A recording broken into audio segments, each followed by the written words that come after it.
It's just loading slowly. Okay, we are now. Okay, everyone, can you see us on here now? If you can, give us a thumbs up or hands in the air.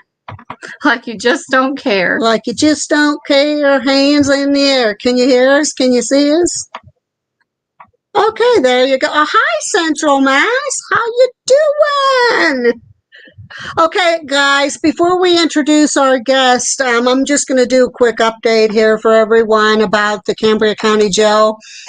Progress is coming along very, very, very well on there. We only have the bottom tier of the annex part that we really need to get the paint chips off and out of the cells mainly and sweep up, bag up stuff. We are going to try to get that opened at least for touring the first week of August. It's just so time consuming, so overwhelming, so stressful, but just please don't get frustrated. Please don't lose patience. It's coming real soon.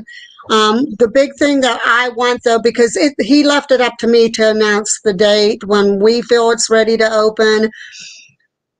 I want to make sure two big things are in place before we open, though. I want to make sure we have at least partial electricity in there, even if it's only in a couple rooms, so that people, if they use one of the rooms for their equipment, that they have an area that they can charge their equipment. As far as the rest of the building, if it's dark, you're going to be investigating in the dark anyhow, so that's not a big deal.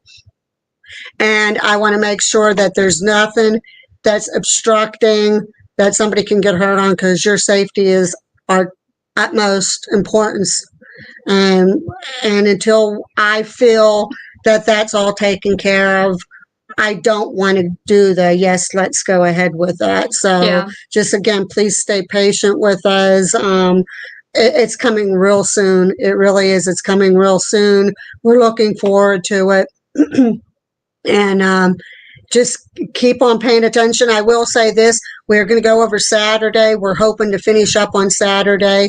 We will be doing a live. We will make an announcement beforehand. We will be doing a live before we finish the cleaning, but our live will be down in the basement in the dungeon, which we were supposed to do last weekend, but just too many things came about and we weren't able to do that. So with that, and my phone died. And her phone died, and Abby had a little bit of a panic attack over there because, to be honest with you guys, I won't say what goes on in particular over there, but we've had some experiences already over there. So just keep that in mind, and please stay tune into that Stone Jail website. That's very, very important because it will give you updates. It'll give you your booking options. It'll give new links to, he's been putting a lot of the links to our videos and that on his website. And also donations. This money does not come to us. It goes strictly to that beautiful old building. Please, please, feel it in your heart, pull out, even if it's $1, please donate to that beautiful, amazing building. And with that being said, we're going to introduce our special guests. And tonight we have with us Bad2thebone Paranormal with not only Angelina, but Christina. So everybody, let's welcome them to the stage here. Hey guys. Hey. How you guys doing tonight? Good. We're doing good. We're just chilling and maxing and relaxing on the couch. There you go. That looks like a nice, comfy couch. It is. Too bad we weren't there beside you. Yeah, that would have been awesome. Sometime soon, hopefully. So what we're going to do tonight is we're going to kind of vary questions between the two of us. I'm going to let Miss Abigail start, and she can start asking. She's working in the back. You wasn't supposed to tell anybody that. Let her out. Abigail, will you come out? Abigail, knock once if you'll come out, Abigail. Okay, knock once. Oh, she's coming. She'll be right here. Is she gonna fire us or anything? Sorry. Oh my god, that's so funny. Did you not know that her full name was Abigail? No, I didn't. Yeah, her name is Abigail. Abigail Rose. Mm-hmm. So I where's thought you were that? gonna say Arnold. I can change it or she can change it. So, it'll work out in the long run. But Miss Abby is going to start asking the questions tonight. So what we're going to try to do is keep it around an hour. And then the last, or 45 minutes and the last 15 minutes, we're going to have an open question and answer for everybody in the studio there to ask. So, okay.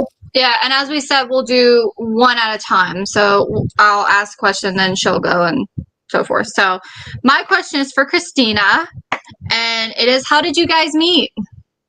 Go ahead. Tell them how you stalked me. Nobody stalked you. Stop it. Oh, I got receipts. So we actually met on TikTok.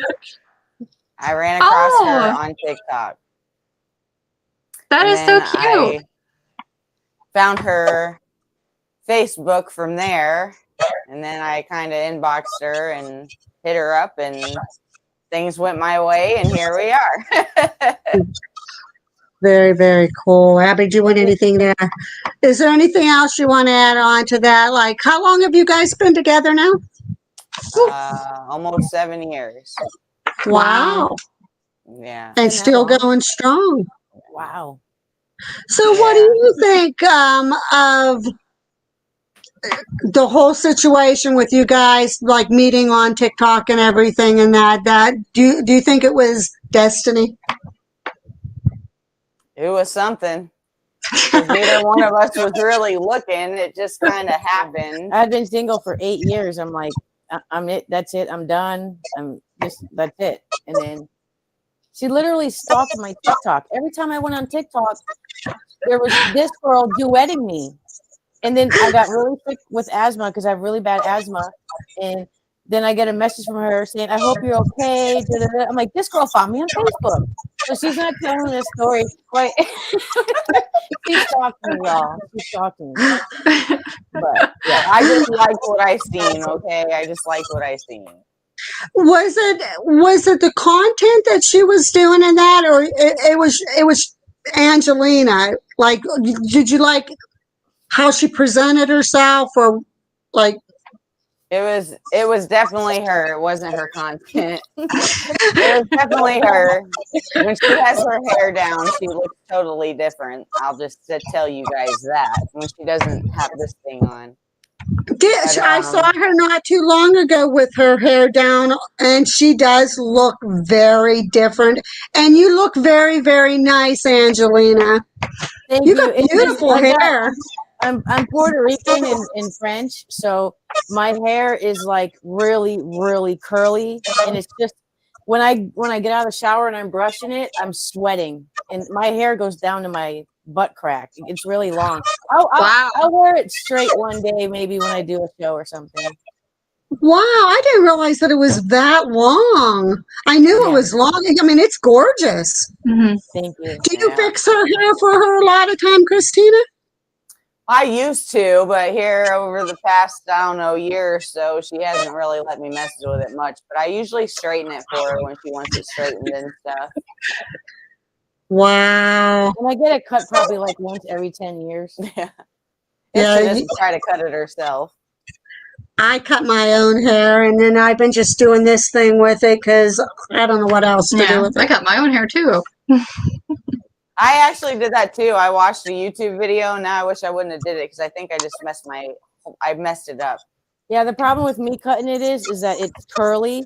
So even if it's wet and I cut it straight across, it's like boom, boom, boom, boom. And the hairdressers are like, "Why do you do this?" And I'm like, because I don't trust hairdressers. Because with curly hair, if they cut my bangs too short, because my bangs go down to here. And if they cut them too short, then they're just up here, and I'm looking like a fucking nerd. Oops, sorry. No, you're good. But that is truthful, because like the last time that I went to a beautician, it was eons ago, and you tell them, okay, I only want to cut here, and you come home and it's up to here, or I only want bangs, the longer bangs, and you come home and they're up to here. So Yeah, I don't trust them either. I would just rather screw up my hair myself. Right. Okay, the next question then, Angelina, is going to be for you. Now, there's all this controversy and everything, of course, you know, because you've been covering it on the Conjuring House, and now there's the thing coming out with the Overnight Boys, and there's the Gypsy Rose thing. There's all these controversies. With all this coming out on YouTube now, and especially the whole Conjuring House thing, for people like us, like you just did the Victory Theater, you and Christina, we're getting into the Cambria County jailhouse. How do you think the reputation that they're leaving for the overall paranormal world is going to affect people like us that's going out there true and blue, and here they are, you know, people trusted them, and then all this is coming out. How do you think it's going to affect like people like us in the long run? I don't think it will affect other locations as long as they stay true to what's keeping them in business, you know? So I think if you guys stay true to what you're doing over there at the Cambria County Jail and you do what you're supposed to do to please your guests and the people who come investigate and tour, I don't think it's going to cause an issue for anybody. You know, do you think they're going to have that house anyway? yeah.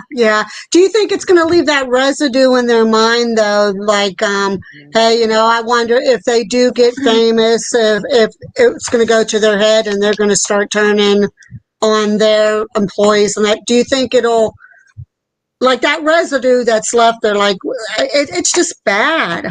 So you know, when I was at Post Town for 8 months, I gave tours. I when the caretakers would go away, I was the only one in the building. And I seen, if you don't have a close relationship with your staff and you're not together as one, I see where things come in where this one got a little more attention than you did. So everyone starts talking about that other person. And then it seems like with caretakers, if this is what I've been noticing in living at Post Town, I witnessed this. If the caretakers aren't getting the attention they think they should get because it's their location or they're taking care of it, all hell breaks loose. I've seen this at many locations. It happened with me at Post Town. I had to record the conversation with the caretaker. So it, you know, the locations, I think you guys, everyone just needs to have a very strong crew. Everyone needs to have an open door policy, and they all need to trust each other. In everybody's job, whether you're a tour guide, if you're a tour guide, tour guides have to be on the same page all the time. Give the same exact tour. If you're a caretaker, do what a caretaker is supposed to do. And to me, why do location owners need to have all the views or be famous or whatever it is? Your location is already famous and speaking for you. It's kind of like being a business owner and you're like, okay, I can't wait to the day till I hire enough people so I can sit at home, sit in my pajamas all day and just make my profit. So I think, you know, it's not going to be a problem for other locations because of what's going on with the Conjuring House. If it's a problem at other locations, it's because of the staff. You know, everyone's got to stay really tight and trust each other, and that's it. You know, and I know what you guys. I think you guys are going to do great. You're a family, you know, and I've known you guys for a while. And there's no fighting, there's no arguing. You guys are very open with each other, and you guys are going to be an amazing asset to the Cambria County Jail. Oh, thank you. I hope so. I mean, we're going to really do our best because this really means a lot to us, and I really don't care what anybody else does, and you know, I don't care what the Conjuring House does. I don't care. We're just concentrating on what we can do to make this place amazing. For if anything, learn from the mistakes they're making at the Conjuring House. Oh, absolutely, absolutely. I know a lot of people are saying like Jacqueline's having maybe a mental issue or mental breakdown, or because she's saying the spirits are talking to her. And I'm not sticking up for Jacqueline, but living at a haunted location for 8 months, my mental was screwed. It was so screwed up. I'd be working right next door to the building. I was a manager at a Dollar General, and I would go outside to smoke my cigarettes, and I'd stand there and say, hey, are your spirits okay over there? Do you need anything? I got a few minutes. Like, it really gets to you.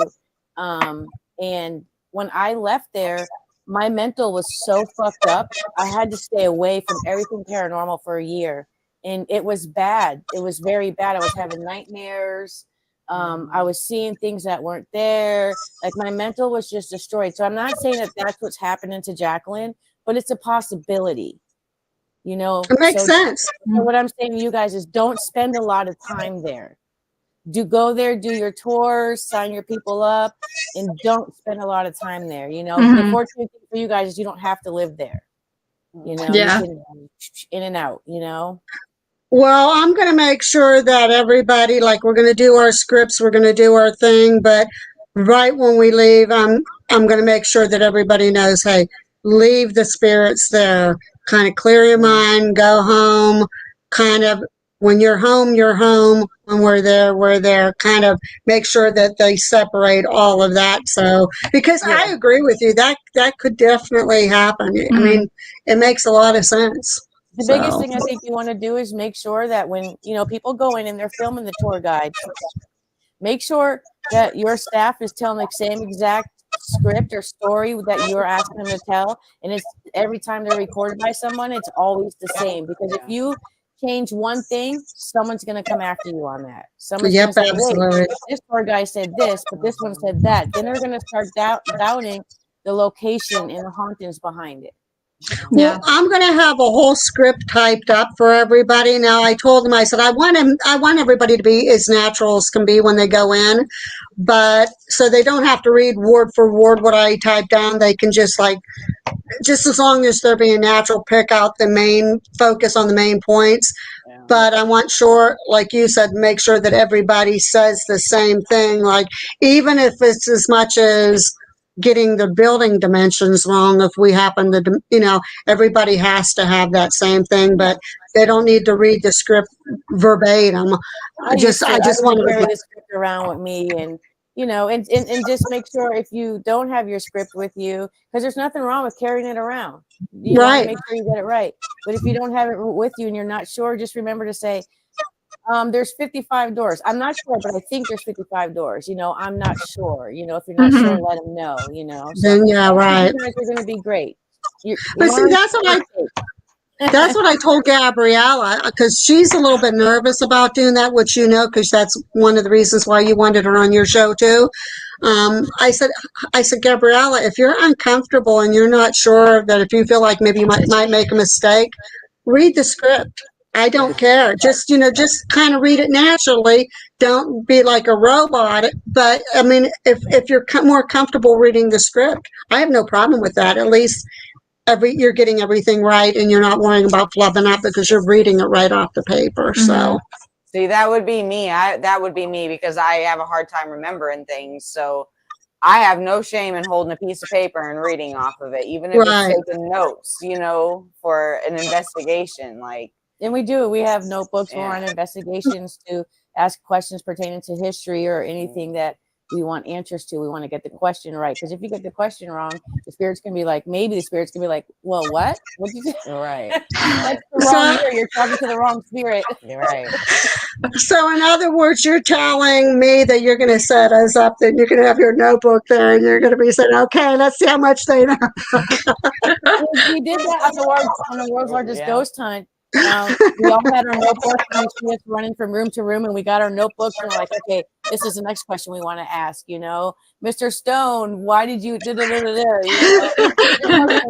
No shame at all. Wrong. Yeah, I pretty much know the script. Like we still have to do our dry runs for everybody yet. But I'm probably going to have like at least index cards or something so that I don't even say something wrong in that, because we do want to make sure everybody gets because like you said, somebody's going to bring it up. They're going to say, well, wait a minute. Matter of fact, I saw before we got this place, and I was watching one of the wardens, Dave Regaller, which was part. It was actually Darcy that was one of the wardens for the jail.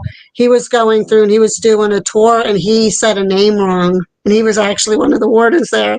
And the one guy that was doing the tour said, you mean so and so? And he goes, yeah, that's what I meant. He said, excuse me, you know. But I think sometimes you just get overwhelmed. Anybody can make a mistake. I mean, so. it's human. Everyone's going to make mistakes. It's human. And, you know, for the first little while, maybe have, you know, whoever's giving the tour, have another tour guide walk behind the line to help each other out, you know? Yeah.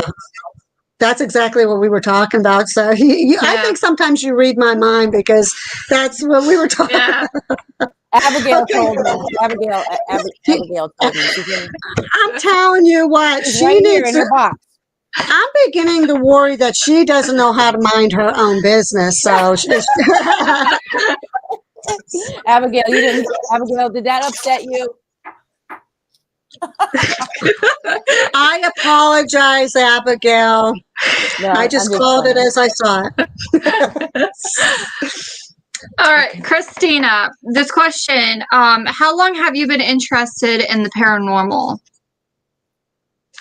I've always really had an interest in the paranormal.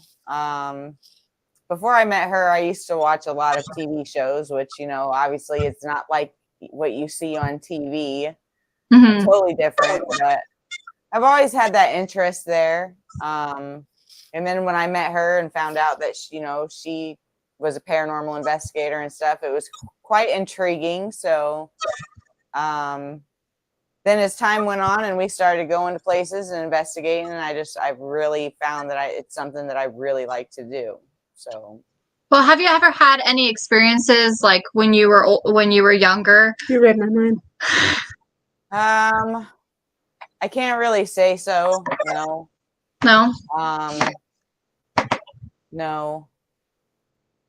No. Just I've had my very first paranormal investigation. I experienced something, but besides that, no. Those lights just flickered. Abigail, are you here now? Stop. Do you want to say what your first experience was, or your experience on the investigation?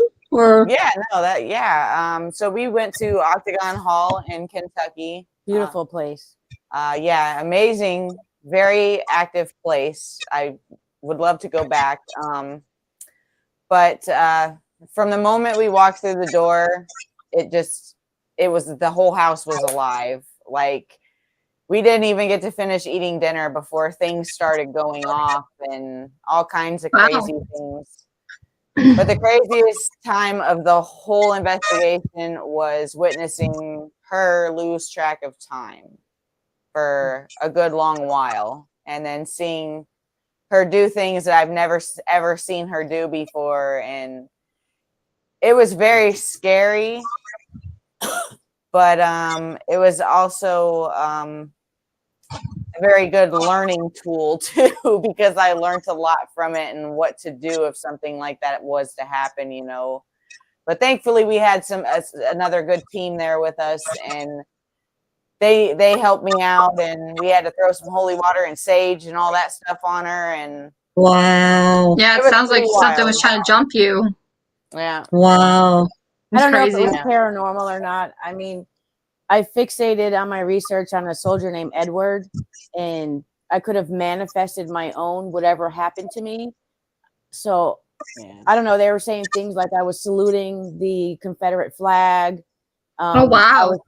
I was telling my friend Mo, who's African American, why are you in here? You need to go outside, because they had slaves there. And so I don't know. Yeah. I mean, I extensively researched for a good month, deep. So I don't remember some of the things they're saying.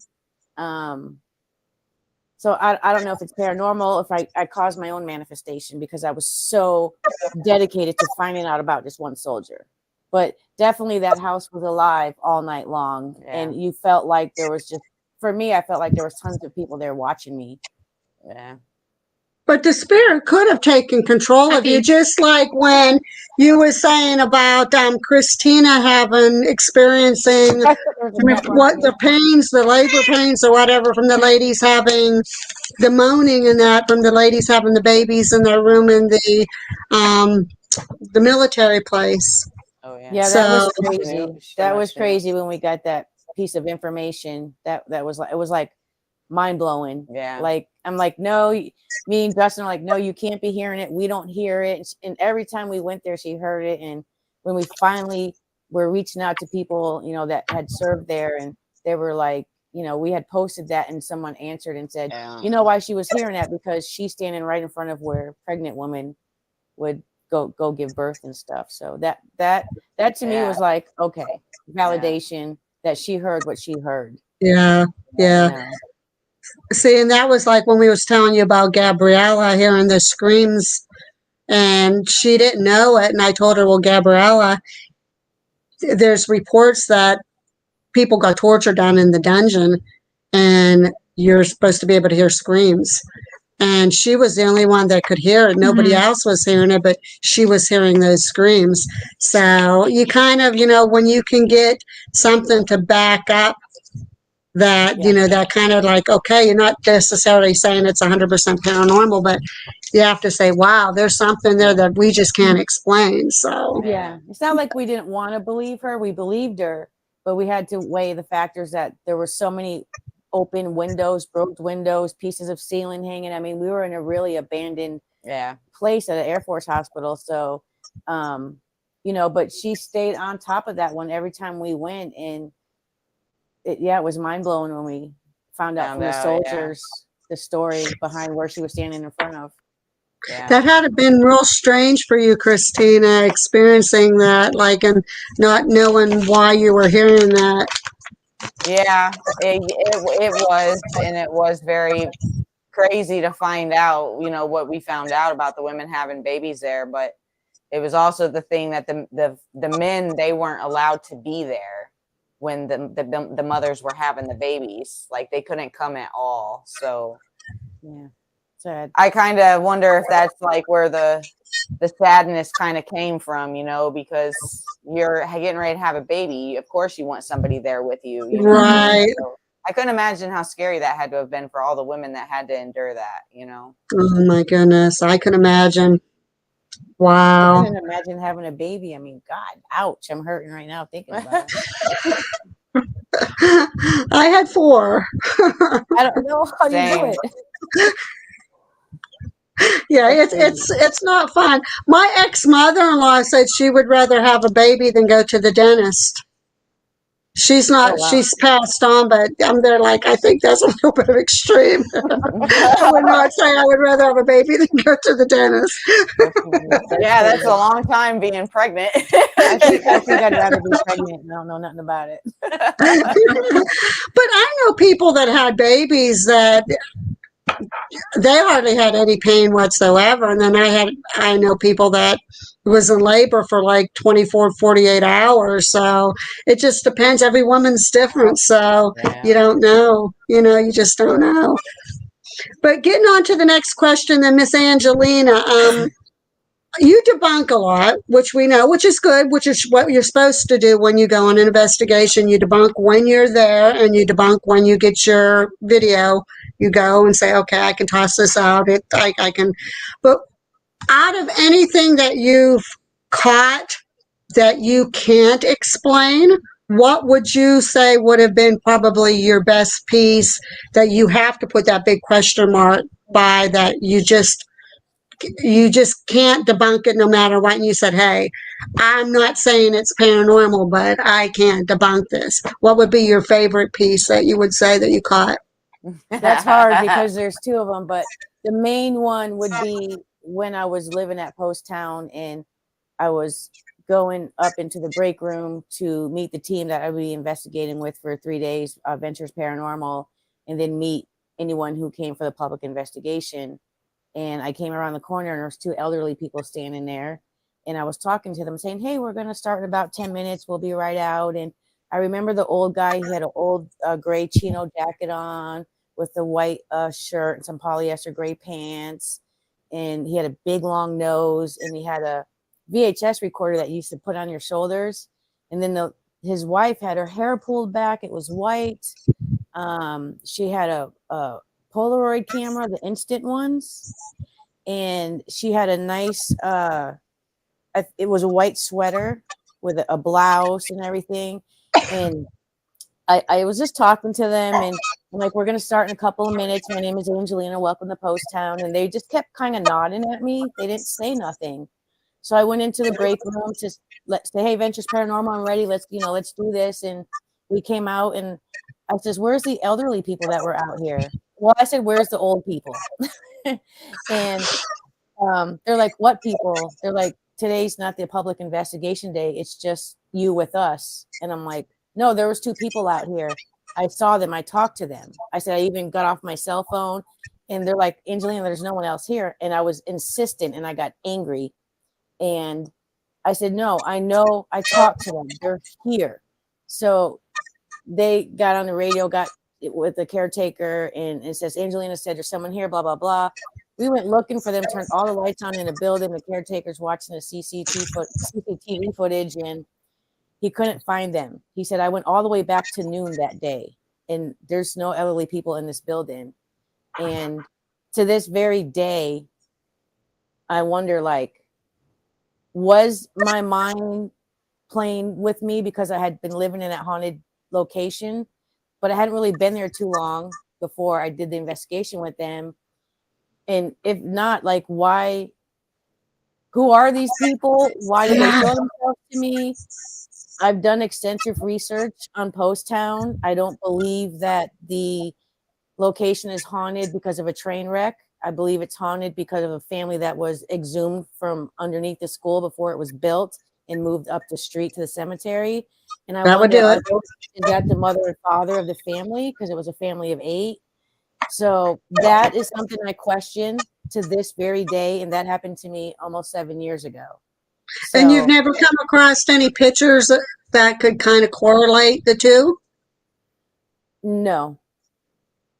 Wow. The one thing I haven't found through my research is a picture of the family that was buried underneath the school.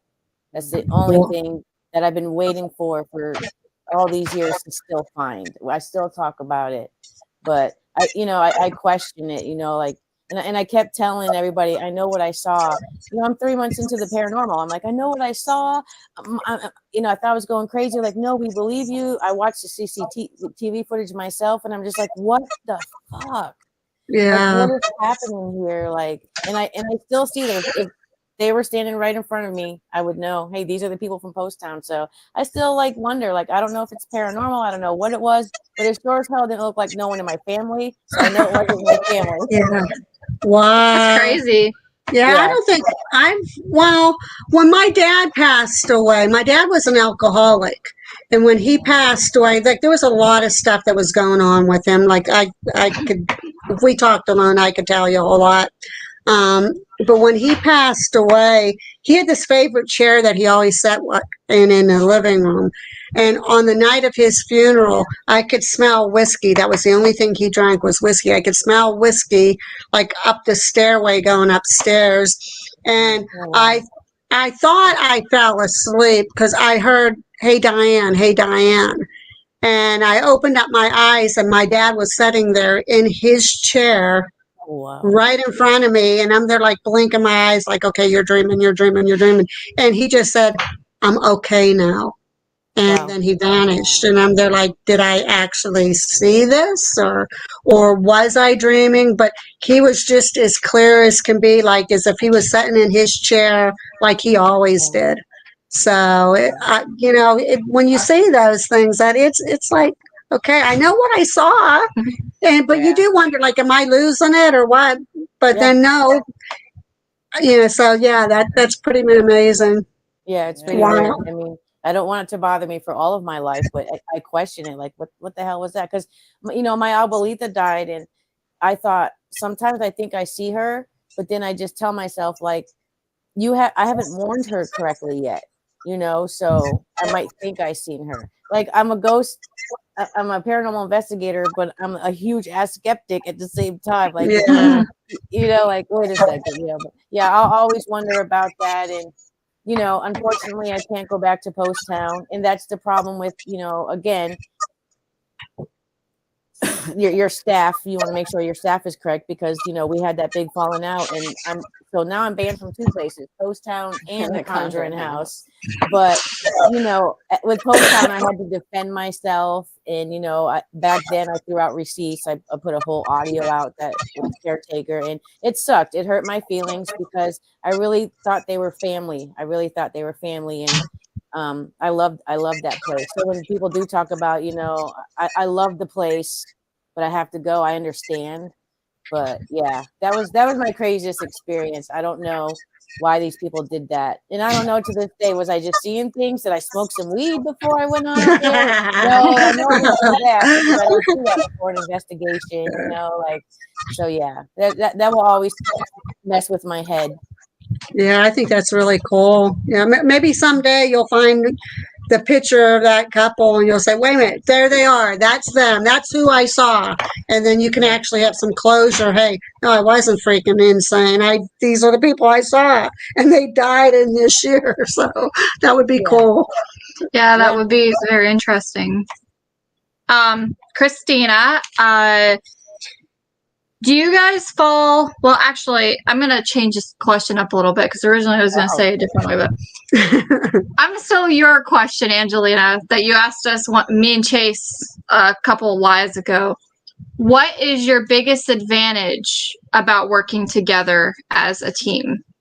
What would you say is your biggest advantage? To her? Yes, Christina. I don't know how to answer that. I'll give her a minute to. I would say trust. We absolutely. Well, I know I absolutely trust her. So for me, the advantage is trust, and also we understand each other, that when we're out investigating, it's separate from our relationship. So if we're having a bad day that day before we leave at home, we're going to set that aside and we're going to go do what we love. Yeah. But for me, it's trust. The advantage is trust. We have a lot of trust in each other. I know she's got my back, and I know that I have her back. Mm-hmm. So that's very true. I didn't know how to answer that. But yeah, I definitely can agree with all that. Yeah. With couples, it's a little hard because, you'll get those couples that will bicker, and then even when they're investigating, they'll bicker. And, there's a time where people have to separate that from investigating. Like Angelina said, you having a bad day, don't take that to work because your paranormal investigating is basically your job or hobby or whatever. So you don't want to take that with you. Yeah. But, I don't want to say we've never bickered. We did bicker one time at OSR. Yeah. And that was a hard night because we were hosting and I was everywhere just trying to make sure all of our guests were having a good time. So I wasn't spending time with my team. And I understand the frustration of that. You're there, you don't know all these people. And here I am, I'm being everywhere. So there was a little bickering that night, but we had to put ourselves in check real quick and say, let's take care of this when we get home. Right now, we're at this location. We just paid $1,500. Let's enjoy this place, And that's the only time that I can say that it ever, I think, in my opinion, that it ever really happened. And it hasn't happened since. So I think we're getting a lot better at learning to not do that on investigations because it is separate. We're not meant to be there as a couple, we're meant to be there as investigators. So right. That's what we're there for. Yeah. Yeah, and I think a lot of people need to learn that, hey, they're like with us, we're a family investigating, but when we go to do the investigations, we're not a family. Like we each have to do our own thing, but as a team, we're a team first there and a family second. Mm-hmm. When we're at home, we're a family first and then a team second. So I think you do have to know when to differentiate that, and it will make it work out a lot better. Yeah, I think we do well at that. I mean, we'll get home and her and Justin will say, because we trust Justin too. We love Justin. He's our other team member. And we'll get home from an investigation and they'll be like, God, you were so bossy. Oh my God. and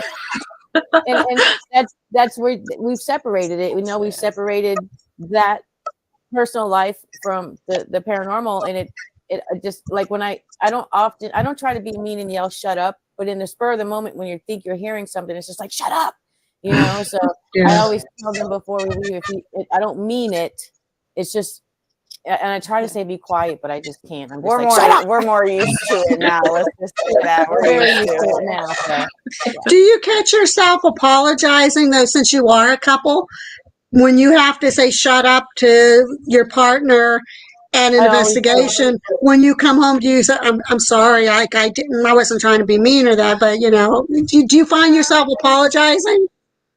She does. I'll say she does sometimes, but when she does, it's more so after the fact. Like it's not like once we come home, like it's while we're still there, She'll think she heard something, she'll tell us to shut up or something.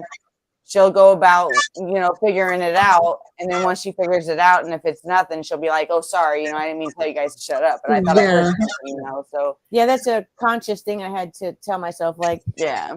Okay, you're already telling them you're going to say shut up and you don't mean it like that. So now you got to follow it up with an apology. So yeah, you're pretty good about that. I've gotten better. Yeah. Yeah. But I'm like just running. I'm running towards whatever I'm hearing. But that's what happens too at the spur of the moment. It's not like, you're saying out, hey, yeah, I'm going to yell and say, shut up. It's just that you want to hear what's going on. So, I mean, it happens. I think it's happened with us. Oh, yeah, I have a habit of saying shh a lot. You did over at the church. It sucks because people are like, oh my God, I heard a spirit. I'm like, no, it's just me saying shh because people are not being quiet. That's what Christina does. She'll be like, shh. And then, or she'll go, shh. Her tone a little bit louder. And we're like, well, if you keep saying, we're never going to hear it. Oh my goodness. Okay, on to the next question. Angelina, you can answer too, Christina, if you want to jump in. How do you guys feel about cryptids, like Bigfoot and skinwalkers, all things like that? I know you had mentioned doppelgangers. How do you feel about that type of stuff? Well, I went to Gallipolis, Ohio, and I was directly across the river from where the Mothman sightings and stuff are, up Point Pleasant, Virginia, West Virginia. And while I was working for somebody out there taking care of their business while they were gone, I studied the Mothman for 6 weeks, and he's cryptid, and I found it very interesting.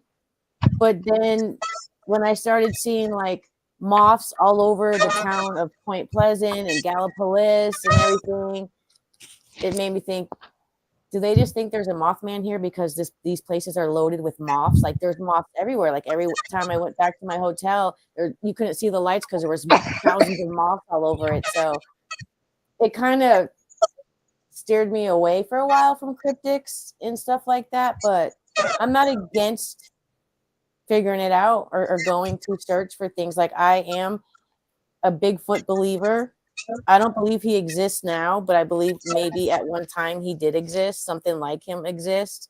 And I think that comes from my Latin culture because we have something like that. But I don't think he exists now. But I wouldn't mind running out there to investigate to see if I can capture Bigfoot. I want to be doing it at the night because Puerto Rican, I don't stay out in the woods after night. I would go into a hotel, but it's something that maybe down the road I might want to dwell into again, but believe in it, not yet. Yeah, see, that's like when we were down South Carolina, they had the lizard man is supposed to be down there. And you wonder, they do have lizards and stuff down there. And like you said, with the moths, you wonder if sometimes they just get so consumed of that creature that's indigenous to that state, and they kind of almost like invent this creature that goes to that. Mm-hmm. Like, I don't know, because unless I see one myself, I'm really skeptical about lizard man. But that's a little far-fetched. Yeah, I was fishing right underneath the Silver Bridge where the bridge collapsed between Point Pleasant and Gallipolis. And I was fishing and I was on a live stream And I looked at my comments and someone said, Angelina, who are those women with you? And I'm like, I'm by myself. I'm out in someone's yard. I asked if I could, I'm by myself. And they kept saying they hear two other women talking. So I'm like, whatever. So I go, back to the hotel. I'm watching the footage and I hear it. I hear two women talking. So I run across the street and I asked the lady, I was like, were you outside talking with anybody while I was down there fishing behind her? She goes, no, I wasn't even home. And that was weird to me because I was like, who the hell is that? And then when I studied the history of the Silver Bridge and everything that happened, there was a mother and a daughter that were never found. So I'm like, wow, I wonder if they were talking amongst themselves. I didn't hear it with my own ears. They heard it on the live, and I'm just like, how the hell is that possible? Wow. I'm not saying I didn't hear it and they heard it, but so as far as that, I think that's not Mothman related, but people think it's Mothman related because they think Mothman is the one who brought down the bridge and So, but I don't think it's Mothman related. Yeah. I think some of them's just a little bit. I don't know. I'm a skeptic to a lot of that stuff because I think overactive imaginations, depending on what the creature or what the mythical thing is towards that area. But I don't know, unless I see one myself. Pennsylvania is supposed to be the Bigfoot area, so I don't know. Well, time will tell. Hey, I want to run into a Bigfoot. I'll reach out and say, hey, I'll shake your hand. Can I take a picture? Can I offer you a razor?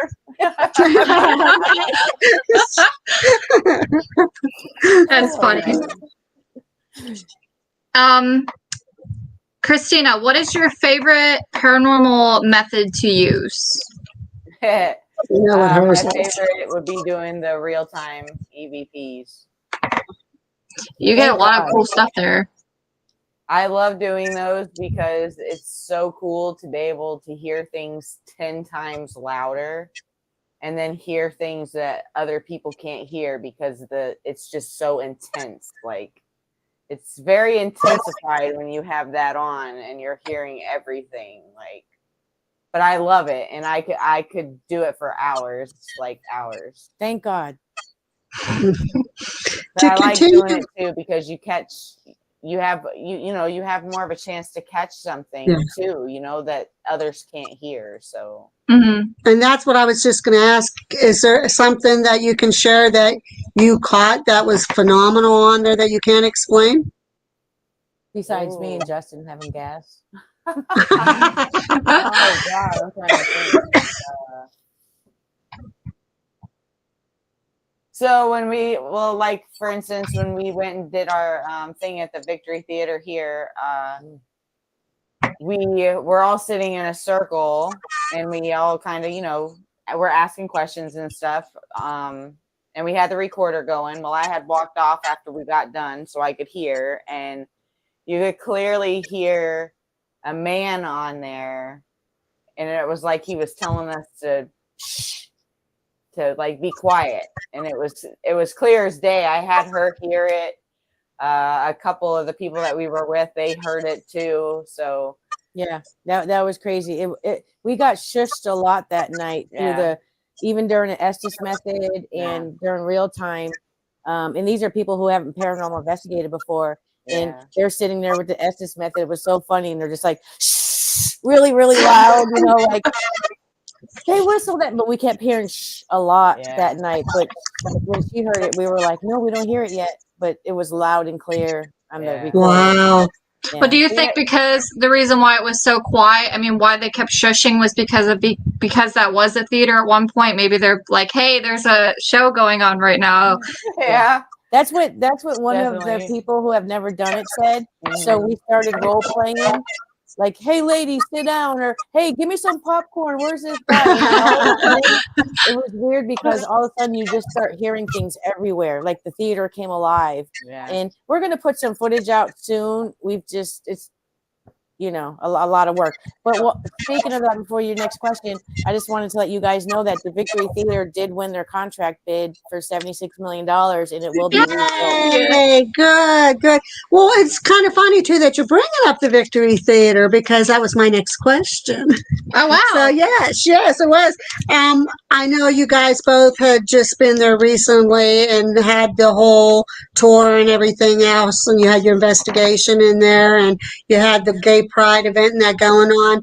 What's going to be happening now with Victory Theater, other than them getting the bid in and getting all, what they need for the renovations? Are you going to be a big part of it now, or when you planning on going back, or what's going to be going on? I think first and foremost, what I'm going to do is volunteer in some way, shape, or form, because it is a big asset to our city, and it was an asset to our city when it was up and running. It's a great place for family to gather and get together. It's just an amazing place. So I think probably during the construction phase, I don't see them letting anyone in to investigate, because there's just so much dust in there and walls are coming down, and they're bringing it back to its original. Everything is just being torn out and fixed. So plastered walls that were there for 100 years are being fixed and going right back in, paint-ins, things like that. So I think during that, they probably won't allow investigations, but maybe after, when it's all said and done, they might, because, we did have one of we had Fleur with us, who's highly, I think she's an executive assistant, and she had never done it before, and she witnessed a little bit of paranormal activity there. And I think that, while they're going through the transition and everything, we're going to see what we can do to volunteer, and then volunteer even after that, because there's other projects in our city that need to be done too.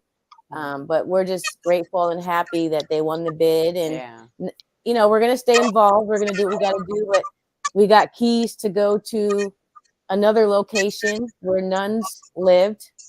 Oh wow! Almost 200 years old, this building, and if you look inside, it looks like someone's literally living there. Like, it's beautiful, it's preserved, it's immaculate.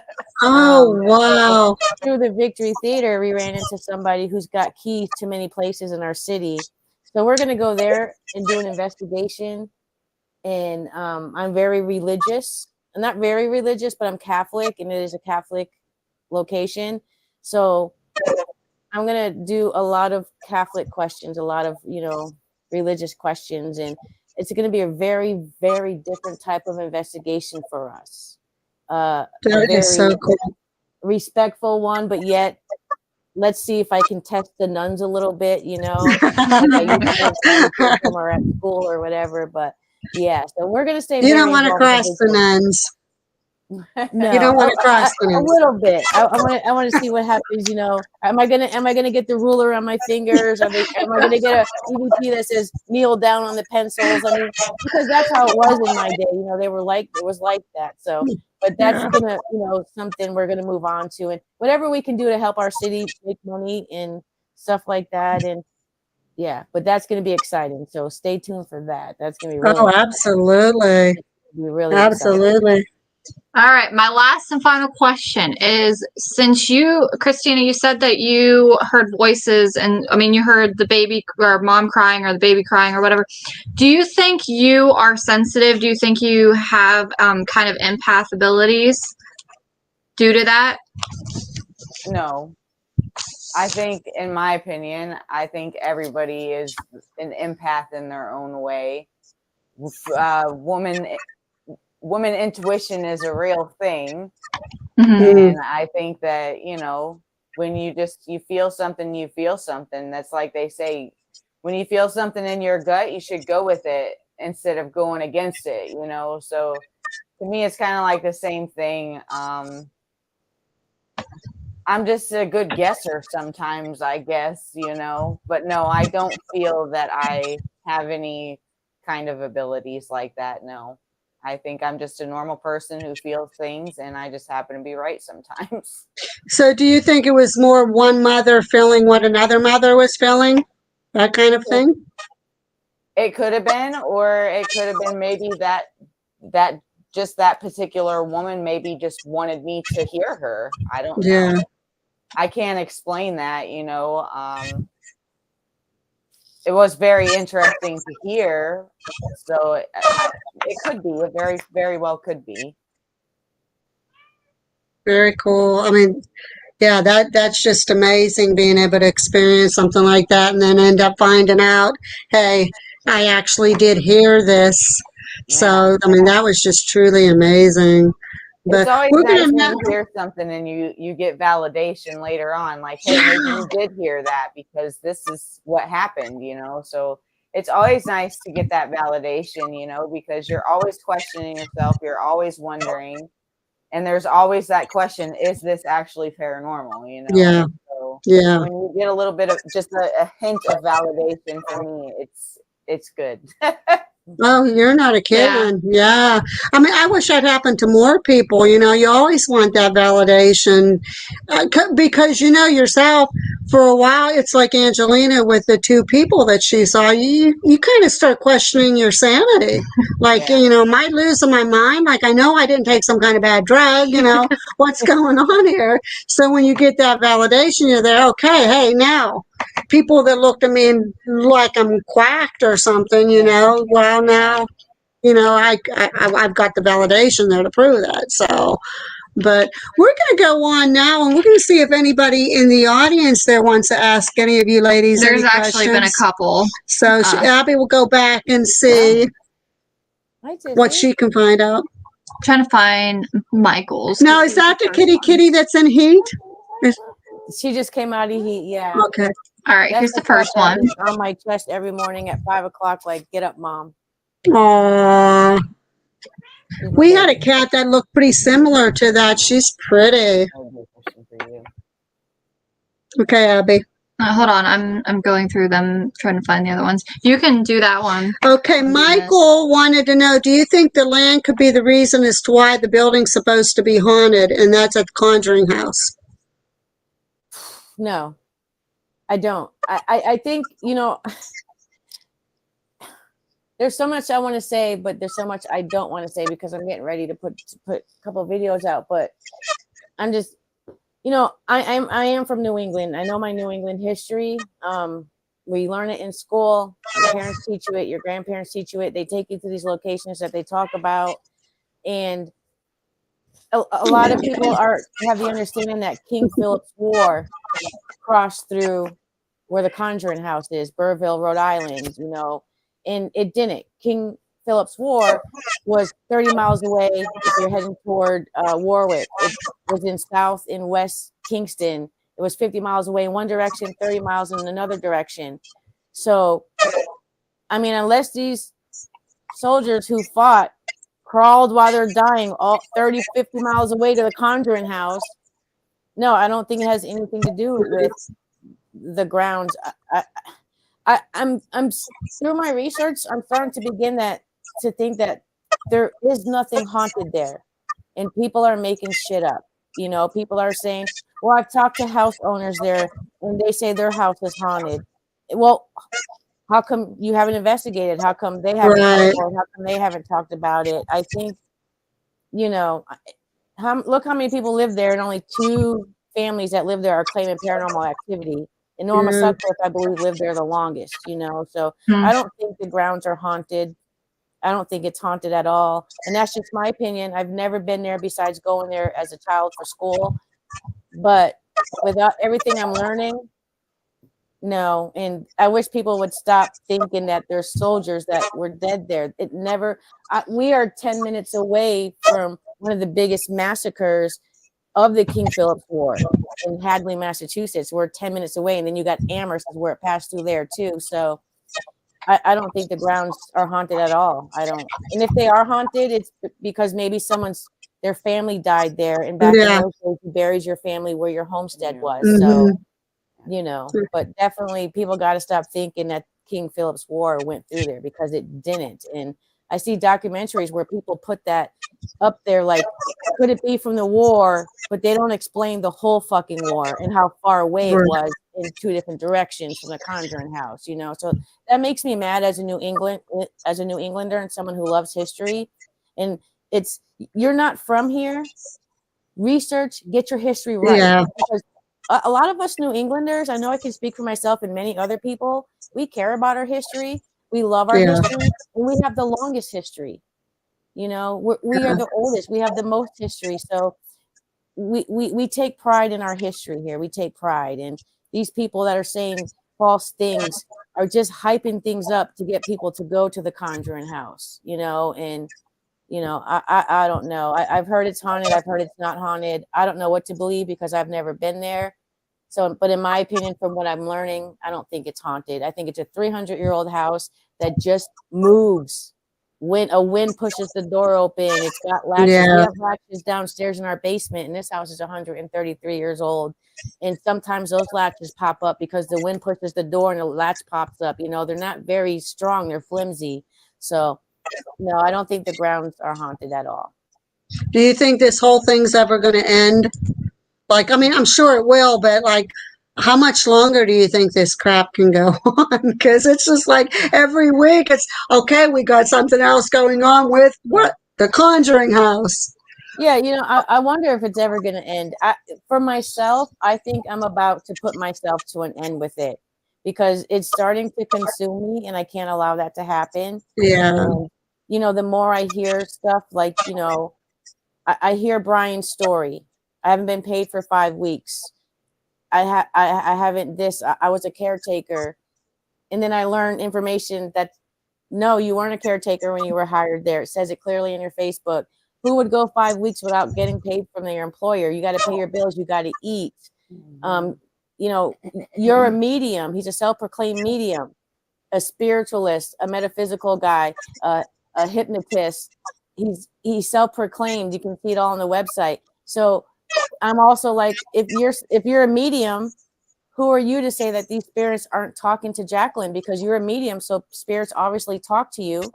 Spirits talked to Cody and Satori supposedly. So why is it okay that the spirits talk to Cody and Satori, but they're not talking to Jacqueline? You know, Right. like, I'm not sticking up for Jacqueline. I'm not saying anything. I'm not trying to go against Brian, but you charge for your readings.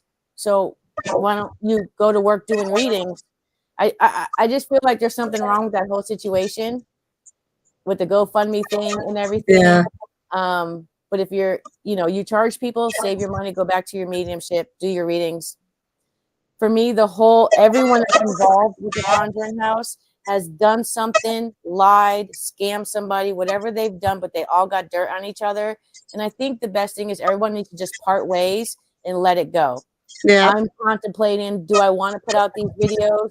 Do I not want to put out these videos? Because it does consume me, and then it causes problems for me at home, because then I find myself stuck on a computer for hours upon hours editing, and then, you know, ignoring her when we have the whole summer to ourselves because our kid's at his fucking dad's house. Like, yeah, you know. So I hope it ends, because I know as a New Englander, we just want our history back, and we want people to shut the fuck up about it.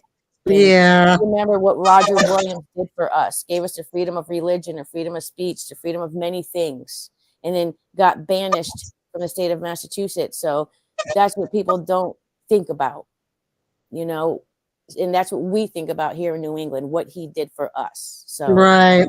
you know, I hope it stops. Like I said, everyone should just shut it up, part ways, Yeah. and leave it like that. If you went to work for 5 weeks and didn't get paid, call the labor department, prove it to them, and get your money. It's easy as that. The labor department in Rhode Island will be there in 48 hours. I called them. I asked information. I got, you know, I did my research. So, you know, I just think everyone in that whole situation is at fault. And if Jacqueline is losing her mind, then people need to focus on that and the fact that she might need help instead of attacking her. And again, not sticking up for anything she's done or allegedly has done. But I understand where she's coming from, because I had a hard time at a haunted location too. And I lived there every single day for 8 months, you know? So we just need to stop the bullshit and let it go. This is why I don't know if I'm going to put out any more videos. You know, I don't know, because it is consuming me. I go to sleep thinking about it. I wake up thinking about it, and it's just too much. It's too much. In a way, you kind of can't help it because every time you turn on YouTube, somebody's covering, okay, this is what's going on at the Conjuring House. So they're, okay, what's going on now? What's going on now? It's like with the whole thing, if anybody follows the Gypsy Rose thing, that's like a living, breathing soap opera. You know, it's okay, Ryan's story. Okay, let's hear Gypsy's story. Oh, Ryan's story. And it's like, okay, stop. Like, let them just live their private life. Stop. Because the more you bring out, the more it's going to just bring out this ugliness that's going on. Yeah, like I look at, like I see all over the internet now, it's boycott the Conjuring House. So at this point, I'm kind of like, if that's what it's going to take for things to change there and people stop going, then I should stop putting up videos because I'm just bringing more attention to the Conjuring House by putting up my video. So I am behind the boycott. I'm standing behind it. And I'm going to say it right now, I'm not going to put up no more Conjuring House videos because that's just giving me giving them a look at, hey, look what's going on at the Conjuring House. If I boycott it and stop it, I'm not going to put out videos. So you guys just got news right here. I'm not going to put out any more videos. And I have some really good receipts, but I'm going to just boycott it. I'm going to stop. So I enjoyed doing a video the other day about the power of suggestion. So I think I'm going to start doing things like that. I got some deep people I'm debunking that I'm working on, but officially I'm saying it right here in Real Talk. I will no longer be doing videos on the Conjuring House. And that was a good video. I watched that the other day, and it was very, very good. And I'm glad you said that because I know when we open up for business, people are going to say, hey, what are the claims? What are the claims? Now, I'm kind of wondering, like when we do the tour part of it, I think I may answer a question, but I think I'm just going to say, as far as only the tours, that, hey, let's just do the tour. If you hear something or something happens, you want to ask after the tour's over, you can ask in the break room or in the warden's area where we greeted you. And as far as investigators go, I'm going to say, to be honest with you, there's been stuff, but I'm not going to say anything. I want you to experience it on your own. And we will be up in another room up or out of the building if that's what you prefer. And if there's something you want to discuss with us, we'll be glad to answer your questions. But I don't want to ruin your investigation for you because the power of suggestion, definitely. And I don't want that put in their head. I want to, and to me, it would be curious to see what they would catch that would go with the claims that I know of. So it would be like a bonus for both parties, the investigator and for me. So I like the way we did it at Post Town. Like the caretaker would come up at midnight and say, if you guys have any questions, I'll be back up here at midnight. And if you've captured anything and you want to talk about it, we'll talk about it then. And he was really big on not sharing our experiences, very big on it. And you guys are going to be great. You guys are going to do great. I know you are. Yeah. Okay, so we have a couple questions before we leave. The first one is from Linda. It says, what do you think the future of the paranormal will be? I think it's going to be the same it is now because there's drama all over life. No matter what you do in life, there's drama. I hope one day everybody can come together because we're all in this for the same common cause to find out, do we exist after we die? Can we go where we want? You know, all these questions we have. But I think it's always going to be the same. I've been doing this for 7 years, and it's been drama for 7 years. And I talk to people who've been in this 20, 25, 30, 40 years, and even drama for them. So I think if people would stop competing against each other for the best evidence or the best views or the best amount of subscribers, whatever it is, I think that would improve the paranormal. But I don't ever see that happening. Well, I think the biggest problem with the paranormal now is, and you've seen it yourself, not with you, but you've seen it. Once people get to a certain status, especially on YouTube or TikTok or the channels, once they get to a certain status, it feels good. And they got to that point, they want more. And then what they believed in, they throw out the window because it's more about the status and the views and the notoriety that they're getting from it other than what they went into it to begin with. And that's what people have to prevent from happening. We got to say, hey, yeah, it would be nice to get to this point, but I'm not going to change who I am because of it. I don't care if, it's nice if I can get enough where I can make a little income off of it. I know a lot of people say it's not for the money. Well, it's not for the money, but if you can make income off of it, well, yeah, who's going to turn down extra income? But that's where they have to differentiate. Am I doing this because, yeah, I could use the extra income and would be nice, but if I don't get to that point, hey, I'm still doing this because it's it's what's in my heart. It's what I want to do. And that's definitely true because, I mean, I have so many ideas and I can blast out videos all day long if I wanted to, but that's not what I'm in it for. I'm really in on the YouTube because I want people to see what a real investigation is like. And this is what I want to show you. The debunking thing, as they call it, debunker, that was by accident. That was me thinking I was helping Dakota from Project Fear, and he played everybody. And then it from there, I started learning about the Cody and Satori thing, and then it just took off from there. And I want people to watch us more for our paranormal investigations. And I know it's hard for people because they're so into all this other stuff and the great edits and everything. But we're definitely not in it for the money. Do we make money? I make a little bit of money, a little bit of money, but that pays for new equipment or investigations that pay for us to go to Pennhurst and have a great time and be able to go live and bring it to everybody. So we're definitely not in it for the money. I do like what I do. I do like doing some of the debunking stuff and educational things and stuff like that, but it's not something that I think I could make a career out of because if I was going to sit behind a computer all day, I'll go get another, I should be working at another job. I'm retired out right now. So it's like, I don't want to be behind a computer all day.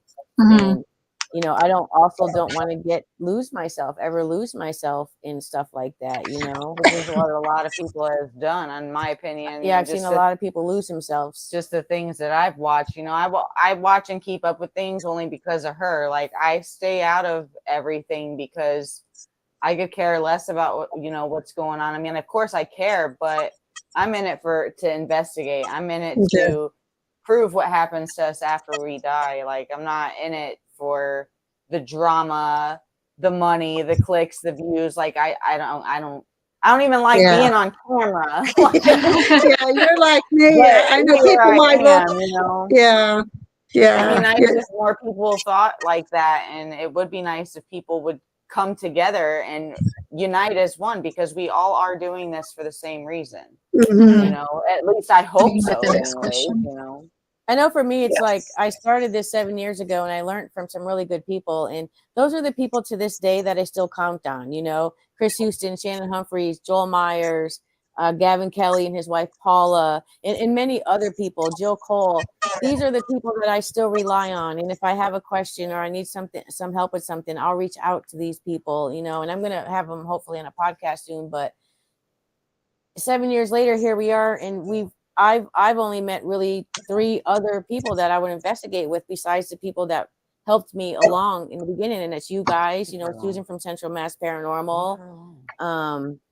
And one other person, what's that lady? I forgot her name. We just met her, but it makes it hard for you to go out and look for other teams to collaborate with and go to locations with, because it's just, you don't know who to trust because of the drama. So it's hard. But for me, I'm just going to stick with the old people, and they're legit, they're real, they taught me everything I know, and I really don't think it's ever going to change. It's always going to be drama in the paranormal. There's drama in anything you do in life. There's drama in families. It is what it is. It's whether or not you're involved in it.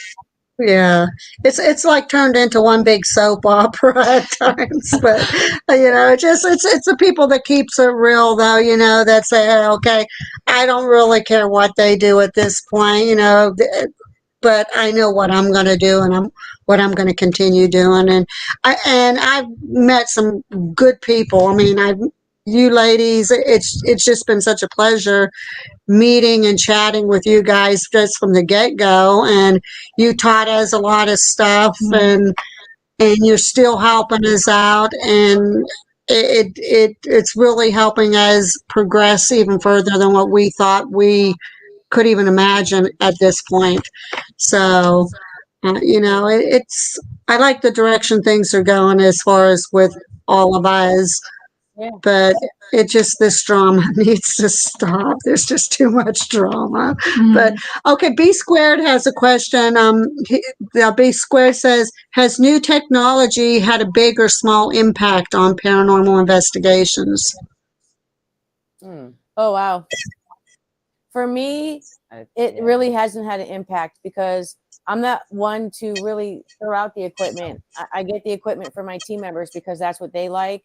And also to throw out in case something is happen in another room and we don't see it, but we can hear a device or something go off. I'm old school. Give me my camera, give me my recorder, some earphones. I'll throw down a REM pod or something. Yeah. I'd rather just walk around and listen for things like that. I don't mess with that new technology and stuff. It is good to have devices, yeah, of course, but I don't think there's any device out there that you can trust 100%. Yeah, I agree. We had the REM pod at Penhurst. We were like, this is weird. It's kind of weird that we're getting activity and we haven't gotten any. And, we debunked it, and then we had Kenny Biddle further help us debunk it. So it's kind of just like, no, the new technology doesn't have anything on me. I think on upcoming people, like I watched the Paranormal patch, this girl named Kaylee, and she makes me sick to my stomach.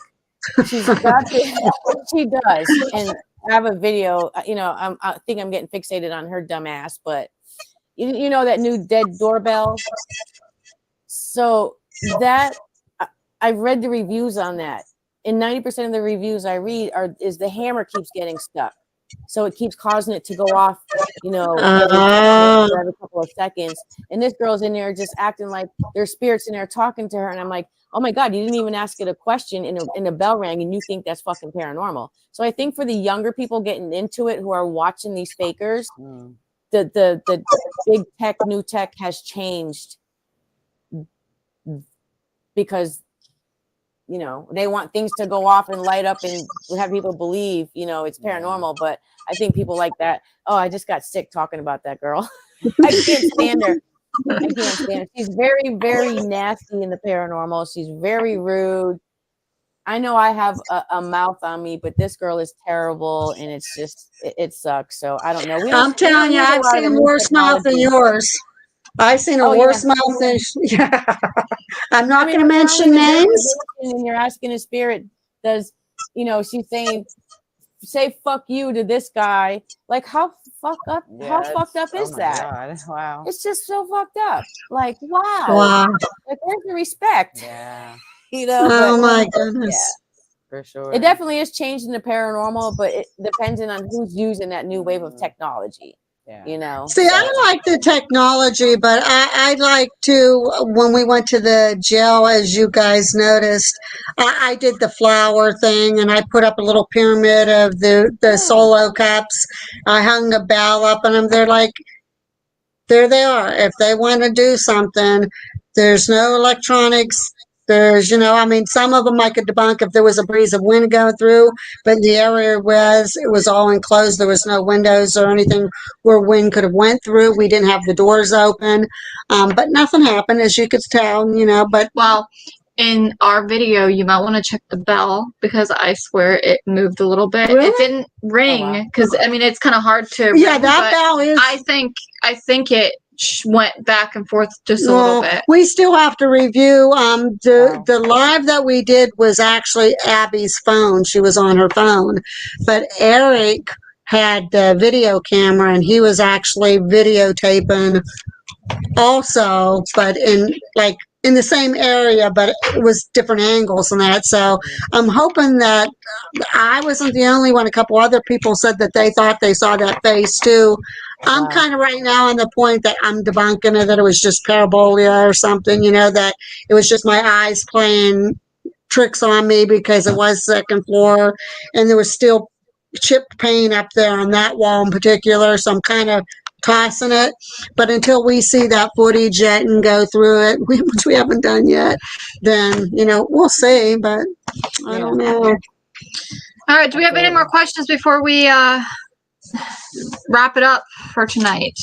What did your shirt say, Abby? Beetlejuice. It's the I love it. Beetlejuice. I want it. I need that. Can you mail that to me, please? It was at Walmart. Actually, I love it. Yeah, she comes home. Hey, get a load of this kid. She's as bad as Gabriella. She comes home and she walks in. She says, well, they live next door to us in an apartment. Well, actually, start with the text messages. Oh, that's right. Yeah, she texts me first. She says, Mom, I got something that I'm going to make you jealous about. And I'm there like, okay. She says, yeah, it's something I picked it up and I think you're going to get real jealous about it. And she kept on rubbing it. I'm there like, oh, well, this doesn't sound right. And she says, maybe, possibly, it could be a Christmas present. I said, well, the old geezer has a birthday coming up before Christmas. Why do I have to wait for Christmas if you'd make me jealous now about it? So she comes in the house with this and she says, this is what I'm talking about, Mom. And she pulls that out and they're like, yes, I like that. So yeah, I told her, I said, I'm going to show you it when I get home. And then I was like, well, actually, you know what? Mom likes Beetlejuice, so maybe I shouldn't show her so I can get her birthday or Christmas or something. These kids pick on me constantly. They torture me with stuff. Mom, like even Mother's Day, they're telling me, wait till you see what I got you. Wait till you see what I got you. You're going to love it. You're going to love it. I'm there. Don't tell me that. Just don't tell me that. Just wait till Mother's Day. Pull it out and show me. Don't tell me. Half the time, we don't even wait till Mother's Day. That's how her son is. I'll be like, don't tell Mom. And he'll be like, Mom, we got you something already. I'm like, that's torturous, isn't it, Christina? Why do they do that? It is. I agree with you. Like one time we got her. I know it might seem funny, but Christina loves to clean. Like if I clean the house, she'll just go behind me and re-clean it. The kitchen is my domain. I do all the cooking and stuff, so that's my domain. So. She complains like, I want a better vacuum. So Jade and I one time bought her a vacuum a couple of days before Mother's Day, and we're like running into her job. They're like, we got you something. We got it. It's in the trunk. And we get to Mother's Day, and we're like, oh, now we got to go buy another present because we have nothing to open. Oh, that's too funny. Oh my goodness. It was nice to see her get excited that it was a vacuum cleaner and not be like, that really? Well, that's what you keep saying. You want a better vacuum cleaner, so we got you a better vacuum cleaner. Yeah, makes it easier to clean. She wanted a washer and dryer. We got you a washer and dryer. Yep. I want to ask you guys a question. Sure. What do you think about the paranormal in the future? What do you think it looks like? I get scared. It's just there's so much ugliness going on right now. Everybody's out to get each other, and it's one thing to call people out like I hate bringing the names of Cody and Satori. They need to be called out because it not only reflects on them, but it reflects on the whole paranormal community. But the direction that some of the channels are going in, and they're just like, and I have to bring up the Overnight Boys. They're bickering. It's ugly. The Cody Satori thing, it's ugly.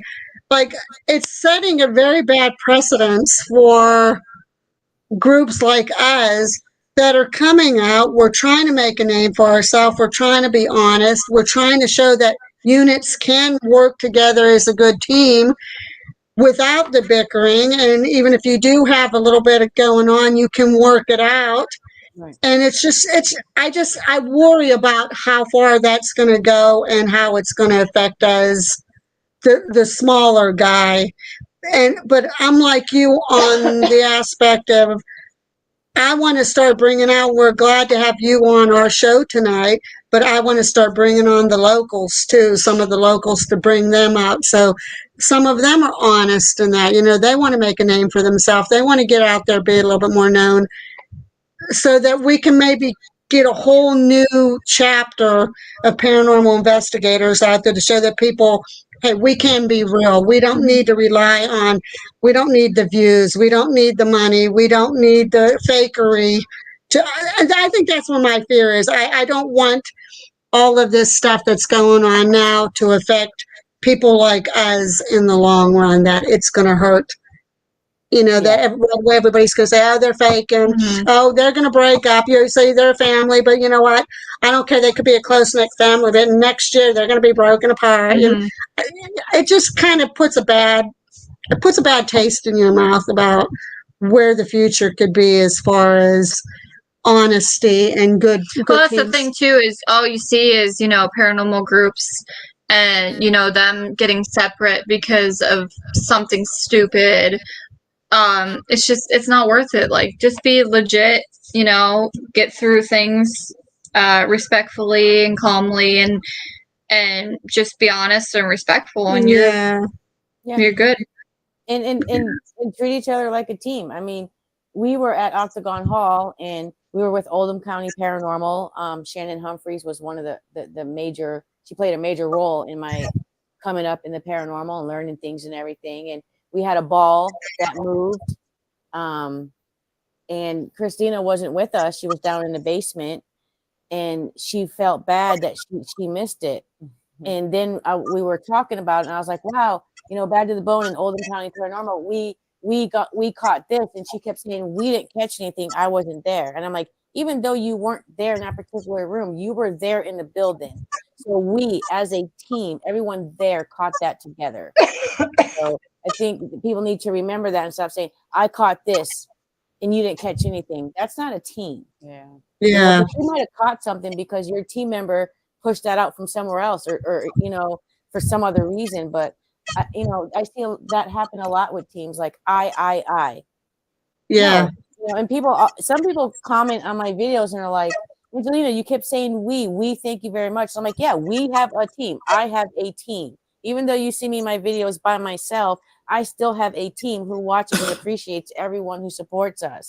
Like it's never I. In the beginning, I won't lie, it was hard when I got Justin and Christina on the team because it was I. But it was such habit to say I. And I think over the past year, I don't think I say I at all anymore. Yeah. It's longer than that. It's we. We. And I know that sometimes when she watches me edit my videos and she hears, we appreciate you guys watching, I know I see her smile. Like she's remembering. Yeah, I'm remembering. You guys are my team. Whether you're in the video or not, you're my team. And I think that's the problem too. Like, you can't compete against each other being on a team. You have to be all in together. Right. And not get pissed off because you didn't see something somebody else saw or whatever. Like that's happening a lot. And with the Corey and Elton thing, I don't believe either one of them because you both got caught lying. You both have fake stuff. Your stuff is scripted. I was gonna get into that too and do some videos, and I'm like, I'm not going down that rabbit hole. I'm really not going down that rabbit hole. But you and I were talking about that too. It takes two to tango. I mean, my favorite saying is there's two sides to every story. So, you have to listen to everything and then come to your own conclusion. But I think that's what a lot of people forget, that there is two sides to every story. So it's just, like I said, I think that's what led to the question that you had just asked. It's just getting really ugly. And I wish people, if they part, they just part in their ways and just say, hey, okay, this didn't work out. It's happened to all of us in that. And you're right. We are a team. That's why I felt it was so important tonight when I invited you for our guests, for the both of you to come to our channel. Yeah. Because, we really wanted... Everybody knows Angelina, but we really don't see a whole lot of Christina. And I thought that would mean a lot to the both of you to have you on as the team. I mean, I don't have the rest of your team on either, but Christine is there with you, and it's very important that we did want to have her on tonight, and she's been phenomenal. So I think she should be on more often. And Yes. when Gabriella and we want to do the real talk here sometime soon, and we do invite you to our real talk, we want to have you on that channel too. So, I think Christina needs to start doing the podcast on Sundays with me.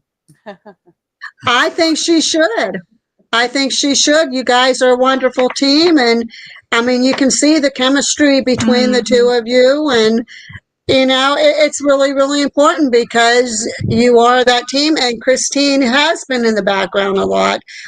Even like you said, it's just because she's quiet. She's like Gabriella. Gabriella really, we try to get her to come on tonight with us, but she said, Mom, I was on Angelina's show, and she said Angelina had me asking all these questions, which she had a good time. She did. She had a good time. She loved every minute of it. But I said, honey, if you want, you can take a break tonight. That's no big deal. But we don't feel no type of way. I mean, sometimes you got to push people to get them to know, like, hey, I can do this. You know, like when I started into the paranormal, I didn't open my mouth for like the first 3 months.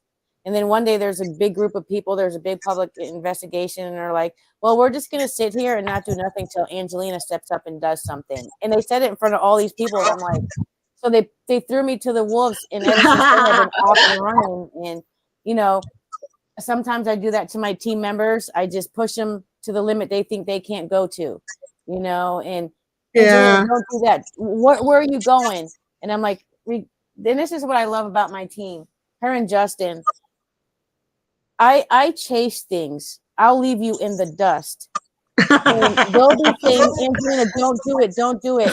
But yet they're still behind me, backing me up.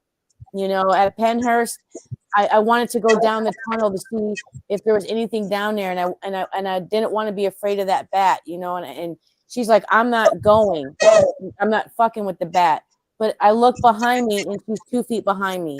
You know, my team is just like, and I love that about them. So I go forward, which pushes them to the limits they thought they couldn't go to, if that makes any sense. And sometimes you got to do that. You got to throw something at somebody, just push it at them, and have them do it, and then they figure it out from there. And I think Gabrielle did a great job. Everyone thought she did a great job. Yeah, she did. And I was real happy with her. And she really needs that push. Well, I think now since she's seen, she has a new boyfriend, which I told you. And, out there. It's making her happy. And I think it's kind of helping her come out of her shell a little bit. And definitely with you having her on your show like that, I'm sure it helped, but she needs it because they keep on, even on Real Talk. I'll tell Gabriella, Gabriella, you're coming on and you're opening up Real Talk this time, not me. She says, no, I don't want to do that. And I said, Gabriella, you're going to open it up. We'll still go back and forth like we normally do, but I want you to do the greeting. No. And then they're like, okay, it's up to you, you know. And I mean, because they keep on saying, Mom, you start it. And they're like, people are pretty getting tired of hearing me freaking talking all the time, you know. Like, they're pretty saying in the background, would she just shut the up already? And I'm like, oh, I tell them to talk, but they say, Mom.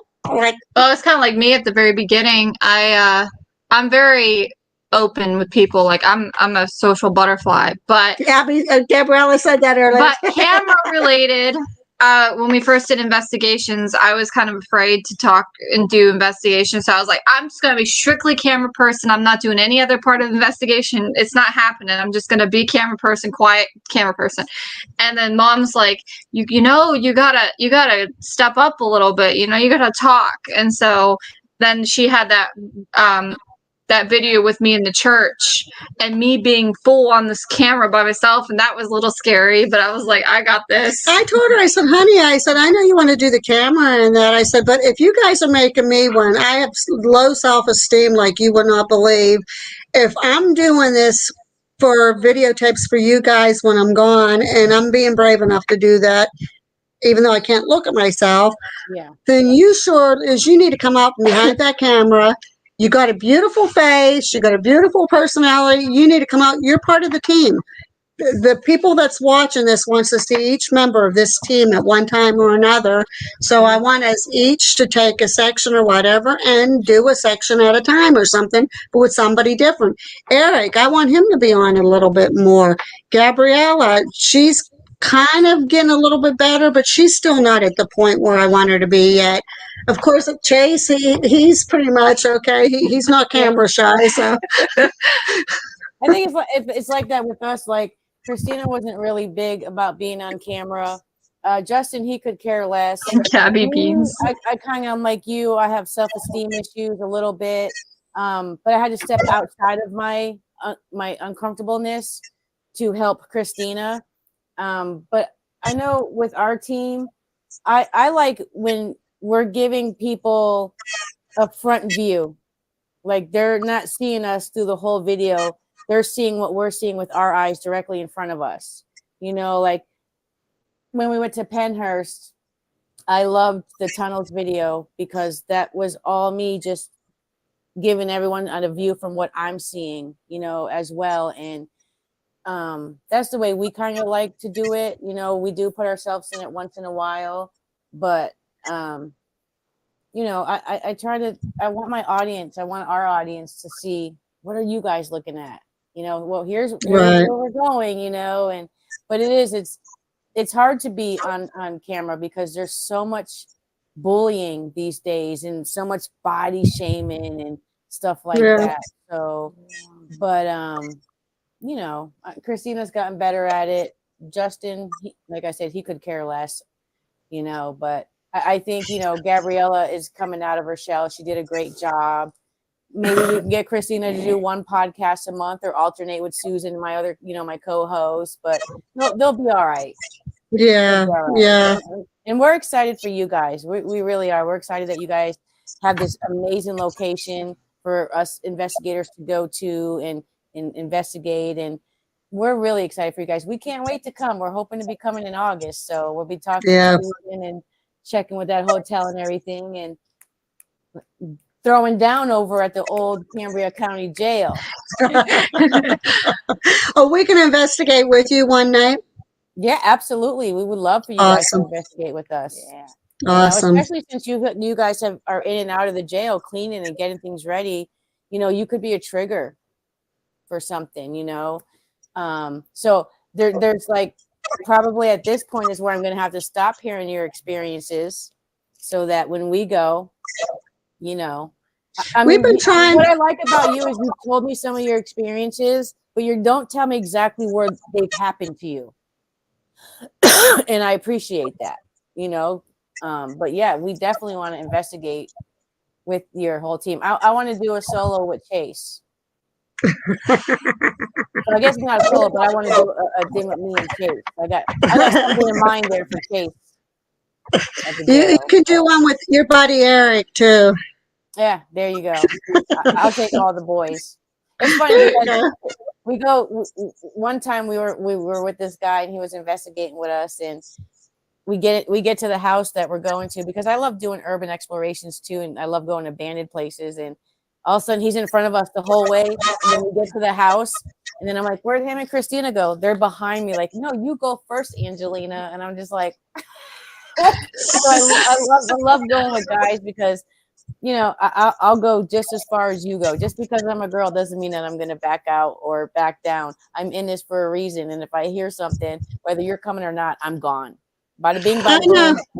They make fun of me. They tell me that I'm an adrenaline junkie because I'll go in places and they'll say, yeah, let the adrenaline junkie go in there. And they're like, I'm not afraid. To be fair, though, the reason why we call her the adrenaline junkie is because she goes on insane roller coasters that we would never dream about. They're not insane. They're not even close to being insane. They're not. No, I won't go on the roller coaster. Generation, Diane, because we're the same age.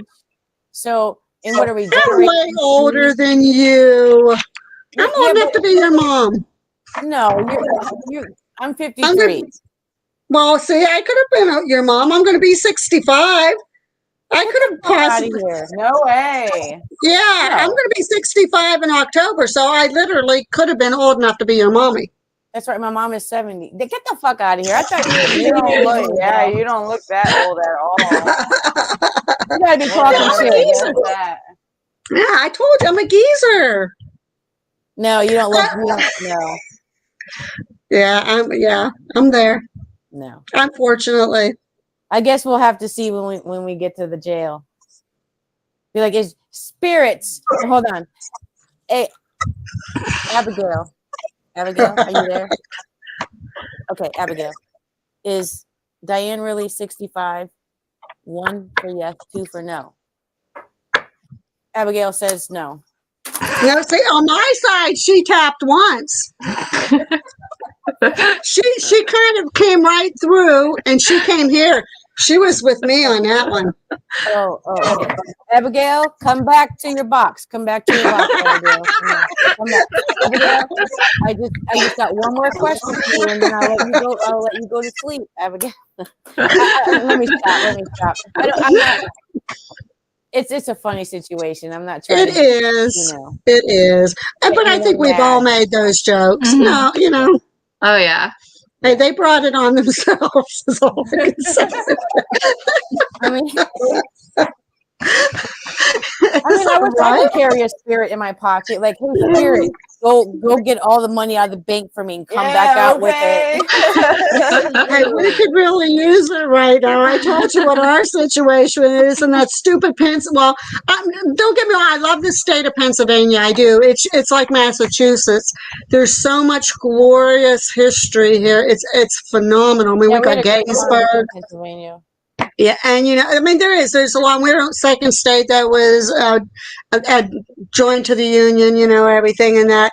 But when you have somebody that's working their finger to the bone, like my husband, he had money taken out of his paycheck for taxes, and then they tell him, hey.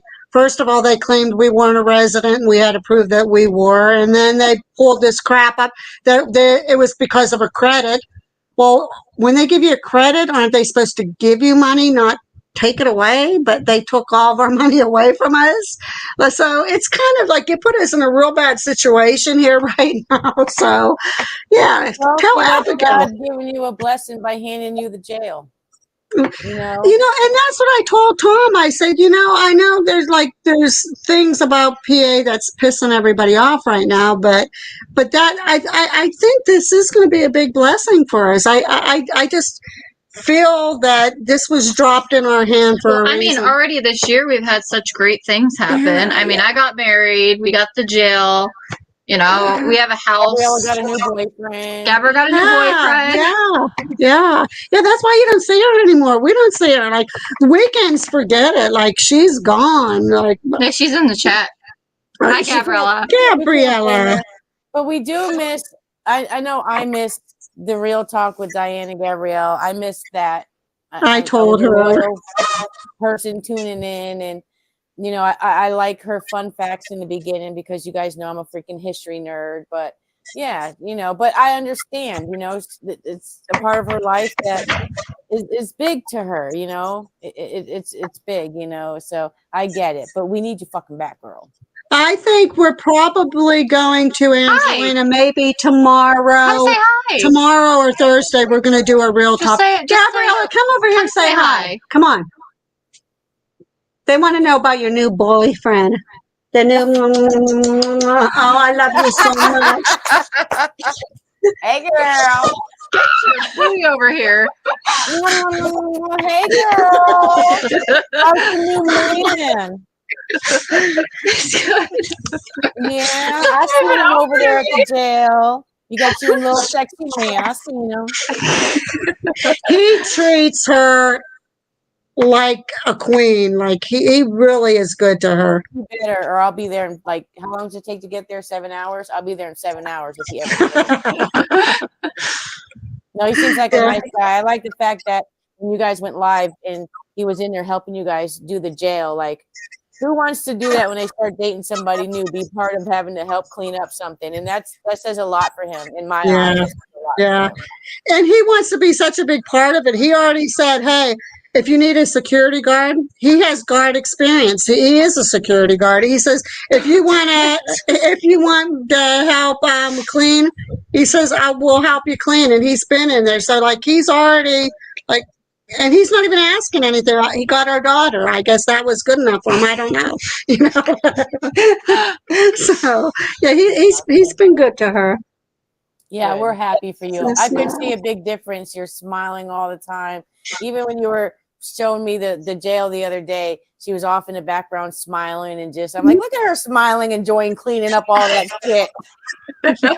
She was in romance heaven. No, I'll tell you what though, it's funny because we get into a groove when we're cleaning that jail. You'll hear us singing, you'll hear us dancing, you'll see us, shoveling all that stuff up, and it's just having a grand old time. We've had a couple times where we've just been jamming out and just having fun while we're cleaning. So, and I bet you that makes the spirits feel good, because they were imprisoned away from their families. So I wonder if there's any, prisoners there, if it makes them feel good to see a family there and they're getting along and they're having fun, or does it make them sad because they didn't have access to that because they were locked behind those, doors and stuff. So I think you guys are going to get some really great experiences out of there. Yeah. I think so. So yeah, we I definitely think so. are going to need you to investigate with us one of those nights. So because we're going to use you all. Yeah, you got it. We will be more than happy to. And like I said, I will look into some of that stuff that I told you about, and that I do know though they did say definitely pets. But I don't know if it was $25 overall or 25 per night. I don't know. And I think it was dog up to 50 pounds, I think. Oh yeah. But when we know for sure, I will be making some phone calls for you. And if not, I'm going to see what I can do about the other aspect of it too, which I'll talk to you in private. Yeah, definitely let us know, because now that our son will be home in a couple of weeks and he's homeschooling, so we're going to be doing a lot of traveling as a family. I love to travel. I love to go to historic places, and we're going to be taking Jaden places. So our schedule is going to be very open with him being homeschooled. So, we'll be seeing you guys real soon. Very, very cool. So, well, it's been such a pleasure having you two ladies. Christina, thank you so much for coming on with Angelina. We really appreciate that. It means a lot to us to see your beautiful face on here too. But what we're going to do is we're going to click out for everybody, and then we'll chat with you guys for just a short time here before we click off totally. Then, so, well, thank you, ladies, so much. Yes, We thank love you. you, and we'll see you soon. And then we'll just be in the green room and wait for you. Bye, everybody. absolutely. Thanks for tuning in, and We'll see ya. showing love to us, and Bye, love everybody. spirits. So bye, everybody. Bye. Bye. Thank you. You're welcome. Thank you.